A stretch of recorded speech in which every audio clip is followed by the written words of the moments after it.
ఆంధ్రప్రదేశ్ ప్రభుత్వం తరపున చలనచిత్ర డైరెక్టర్ గా నియమితులైన ప్రముఖ నటుడు సుమన్ చిత్తూరు జిల్లాలోని శ్రీ వరసిద్ధి వినాయక స్వామి దేవస్థానాన్ని దర్శించుకున్నారు.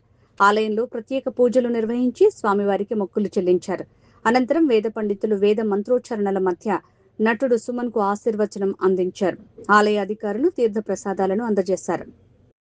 నాగరాజు గారు ఇక్కడ గౌడాస్ చాలా ముఖ్యమైన ప్రెసిడెంట్ ఆయన.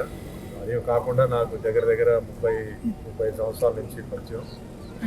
నాకు ముఖ్యంగా మా Tirupati fans, all India Suman fans president మొత్తం నాగరాజు నాయుడు పరిచయం చేశారు. ఇప్పుడు ఇందాక చెప్పారు ఆయన ఆంధ్రప్రదేశ్ ఫిల్మ్ డెవలప్మెంట్ కార్పొరేషన్లో డైరెక్టర్గా నాకు హీరో బాలకృష్ణ గారు నాకు రికమెండ్ చేసి ఆ పోస్ట్ నాకు ఇచ్చారు. సో ముందుగా రాష్ట్ర ముఖ్యమంత్రి గారు చంద్రబాబు నాయుడు గారికి, డిప్యూటీ సీఎం పవన్ కళ్యాణ్ గారికి, బాలకృష్ణ గారికి ధన్యవాదాలు. పదవి కన్నా ఒక బాధ్యత ఇచ్చారు. ముఖ్యంగా ఒక సినిమా ఫీల్డ్లో 48 సంవత్సరాలు దాటేశాను. దగ్గర 1000 సినిమాలు 11 భాషలు, అందులో 100 సినిమాలు తెలుగులో హీరోగా పూర్తి చేశాను. తమిళ్, తర్వాత కన్నడలో చేశాను. 175 సినిమాలు హీరోగా చేశాను. మిగతాన్ని ఇప్పుడు ఆయన చెప్పినట్టు అన్నమయ్య వెంకటేశ్వర స్వామి, రామదాసు, శ్రీరాములు, సత్యనారాయణ స్వామి సినిమాలో సత్యనారాయణ స్వామి వేషం. ఇది కాకుండా ఇందాక ఆయన చెప్పారు ప్రెసిడెంట్ ఆఫ్ ఇండియాతో కూర్చొని సినిమా చూసి ఆయనతో బ్రేక్ఫాస్ట్, లంచ్ తీసుకున్న భాగ్యం ఏంటంటే ఏ అవార్డుకి అది అసలు కంపేర్ చేయలేం. భారతరత్న అవార్డు లాగా నాకు అది నేను ఫీల్ అవుతున్నాను. ఎందుకంటే ఒక భారతీయుడు రాష్ట్రపతితో కూర్చొని సినిమా చూడడం, ఆయనకు భోజనం చేయడం, టిఫిన్ చేయడం మామూలు విషయం. CBI director Karthikeyan, army chief, navy chief, మన దేశాన్ని ఎవరైతే రక్షిస్తున్నారో ఆ చీఫ్లతో నేను కూర్చొని భోజనం చేసుకున్నాను. చాలా హ్యాపీగా ఫీల్ అవుతున్నాను. అందుకే నేను వాటి మీద అదంతా నాకు ఏంటంటే నాకు ఇష్టం లేదు. వెంకటేశ్వర స్వామి నాకు ఇచ్చారు. అన్నిటికన్నా ముఖ్యం వెంకటేశ్వర స్వామి పాత్ర ఇచ్చి జనాల్లో ఈరోజు అంటే అది సినిమా రిలీజ్ అయిపోయి 25 సంవత్సరాల పైన అయిపోయింది. అయినా ఈరోజు సుమన్ను చూస్తున్నప్పుడు వెంకటేశ్వర స్వామి లాగా ఉన్నారు, మిమ్మల్ని చూస్తే వెంకటేశ్వర స్వామి గుర్తు వస్తుందని చెప్పడం అది నిజంగా మా తల్లిదండ్రులు చేసిన ఒక పుణ్యం అని చెప్పచ్చు. మా అభిమానులందరికీ నేను చేతులెత్తి నమస్కారం పెడుతున్నాను. సినిమాల షూటింగ్లు ఇప్పుడు ఏంటంటే ముఖ్యంగా అంటే నా షూటింగ్ ధర్మస్థలం నియోజకవర్గం అని చెప్పి ఒక సినిమా, తెలుగు సినిమా షూటింగ్ జరుగుతుంది. విశాఖ అని చెప్పి వెబ్ సిరీస్ జరుగుతుంది. ఇంకా తమిళ్లో, కన్నడలో, హిందీలో పిక్చర్ షూటింగ్ జరుగుతుంది. దేవుడి దగ్గర బిజీగా ఉన్నాను, నో ప్రాబ్లం. అయితే ఈ ఫిల్మ్ డెవలప్మెంట్ కార్పొరేషన్ ఇచ్చిన తర్వాత నా ఉద్దేశం ఏంటంటే అంటే అన్ని పరిశీలించి విజయవాడలో వచ్చి ముఖ్యంగా ఏంటంటే ఒక రికార్డింగ్ స్టూడియో, ఒక డబ్బింగ్ స్టూడియో చాలా అవసరం. ఎందుకంటే వీటికి తెలుగు ప్రొడ్యూసర్, ముఖ్యంగా మన ఆంధ్ర ప్రొడ్యూసర్స్ ఏంటంటే తమిళనాడుకి వెళ్ళాలి, లేకపోతే వాళ్ళు హైదరాబాద్కి రావాలి. అలా కాకుండా విజయవాడలో ఒక స్టూడియో అంటే ఇప్పుడు ఏంటంటే పెద్ద స్టూడియోలు అవసరంలా, చిన్న రూమ్లోనే స్టూడియోలు అయిపోతుంది. కానీ కావాలి డబ్బింగ్కి, రీ రికార్డింగ్కి మెయిన్గా కావాలి. సో అది ముఖ్యంగా చేయాలి. అదే మాదిరిగా లొకేషన్స్ చూస్తున్నప్పుడు మనకి ఈస్ట్ వెస్ట్ అంటే వెనకాల సముద్రం, గోదావరి ఆ ప్రాంతంలో ఏంటంటే స్టూడియోలు, ఇండోర్, అవుట్డోర్ ఆ విధంగా కొన్ని ప్లాన్స్. తిరుపతిలో ముఖ్యంగా ఏంటంటే నా ఐడియా ఏంటంటే తిరుపతిలో ఒక ఫ్లోర్ అయినా పెడితే తలకోన ఫారెస్ట్ పక్కనే ఉంది.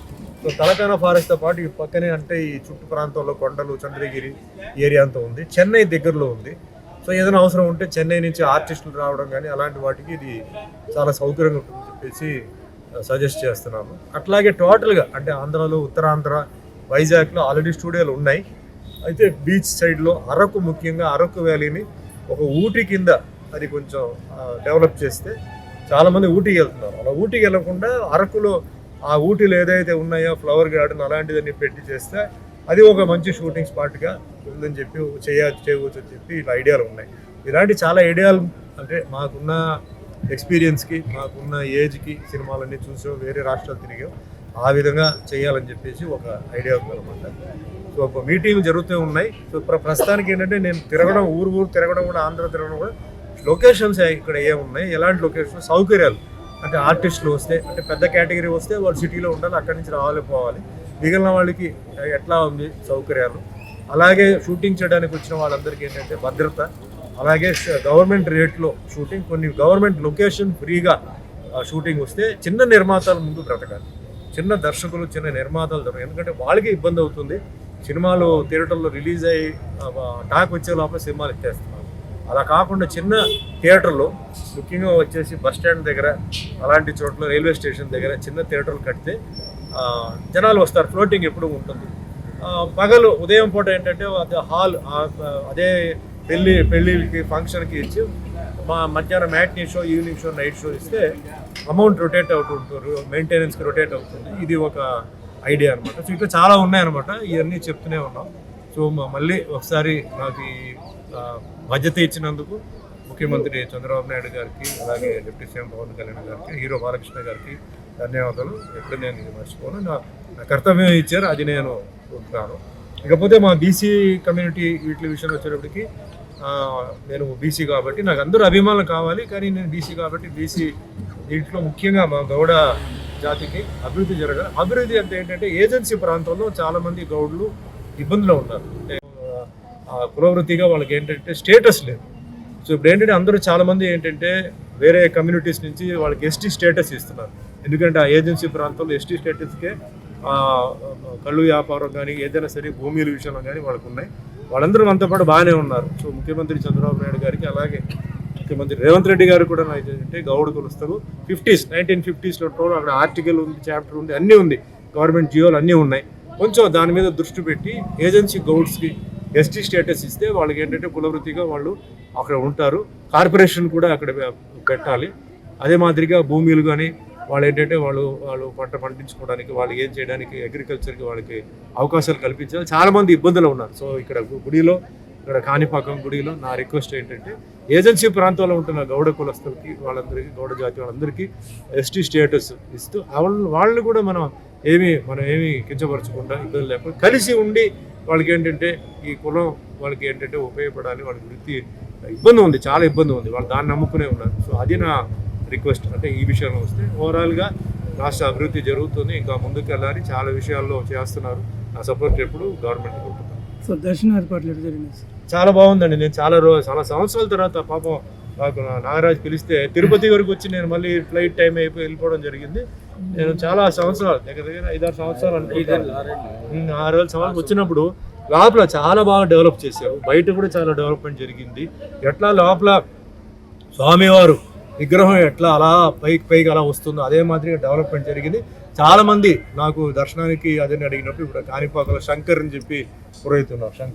శంకర్కి నేను ఫోన్ చేసి నేను చెప్తుంటాను. శంకర్ పాపం అరేంజ్ చేస్తుంటాను. చాలామంది నార్త్ నుంచి వస్తారు, అలాగే తమిళనాడు నుంచి, ఆంధ్ర నుంచి, కర్ణాటక నుంచి వస్తారు. సో వాళ్ళందరికీ సౌకర్యాలు అంటే ఇచ్చి దర్శనాలు బాగా చేస్తున్నారు. ఇంకా అభివృద్ధి జరగాలండి. సో ఇప్పుడు వరకు ఎంటర్ అయినప్పుడు చూసినప్పుడే చాలా మార్పు ఉంది, చాలా సంతోషం నాకు. సో ఇంకా మార్పు మెయింటైన్ చేయాలి. మనం అందరూ ఏంటంటే ఇప్పుడు వాళ్ళు చేస్తారు. మనం ఇక్కడ వస్తున్న యాత్రికులు ఏంటంటే తినేసి అక్కడ కుప్పక కింద పడేయడం అలాంటివి ఉన్నప్పుడు మనం జాగ్రత్తలు తీసుకొని అలా చేయకుండా మెయింటైన్ చేస్తున్నారు కదా అని చెప్పేసి దాన్ని గలీజ్ చేయకుండా లోపల బయట అన్ని శుభ్రంగా మెయింటైన్ చేస్తూ అదే మాదిరిగా అక్కడ ఏదైతే రూల్స్ ఉన్నాయో అవన్నీ అందరూ పాటించాలి. ఆ విధంగా అందరికీ దేవుడు మంచి చేయాలి, అందరూ హ్యాపీగా ఉండాలి. అన్నమయ్యలో మీకు యాక్ట్ చేస్తారు కదా, అదేవిధంగా షూటింగ్లో వస్తే చేయకుండా, ఎందుకంటే ఇవన్నీ 6 నెలల 8 నెలల టైం పడుతుంది. అంటే నేను ఇంతవరకు చేసిన దేవుడు కాకుండా ఇంకా వేరే ఏదైనా గుడి అంటే దేవుడు పాత్ర, అలాగే చాలామంది కొన్ని గుడి చాలా ఫేమస్ అండి, చాలా ఇంపార్టెంట్. అది ఫేమస్ అంటే ఏమిటి చాలామందికి తెలియదు. ఇక్కడ చాలా శక్తి ఉందంట, ఏమిటి ఆ శక్తి? అలాంటిది ఏదైనా క్యారెక్టర్ ద్వారా ఆ గుడికి ఇంపార్టెన్స్ వచ్చేలాగా, ప్రమోట్ చేసేలాగా అలాంటి క్యారెక్టర్స్ వస్తే తప్పకుండా చేస్తారు. అంటే హిందూ క్యారెక్టర్ కాదు, క్రిస్టియన్, ముస్లిం అన్నీ చేస్తారు.